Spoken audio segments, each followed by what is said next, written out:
Hello guys, आज चाहिँ तपाईहरुलाई यस्तो राम्रो कुरा लिएर मैले आएको छु हैन, जसमा तपाईहरुले यो देख्नु हुँदैछ। यो चाहिँ एउटा हल हो, हल। मलाई चाहिँ हेर्नुस् है, म हिँड्नु नसक्ने पाइल्स डरलाग्दो बिमार, मेरो चाहिँ मासु पल्टिने बिमार थियो गाइस हैन। यहाँ हेर्नुस्, अहिले हिँड्नु उफ्रिनु जे पनि गर्न सक्छु। यो चाहिँ मेरो 3 दिनमा चाहिँ ठिक भएको हैन गाइस, 3 दिनमा ठिक भएको।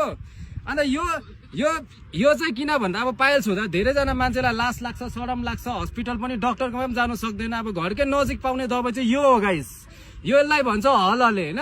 यसको चाहिँ भित्रको जडा तपाईहरुले कोट्टाएर, छिप्पेको जडा कोट्टाएर कुच्चाएर मजाले धोएर उमालेर बिहान बेलुका खाली पेटमा खायो भने 3 दिनमा चट्टै हुन्छ।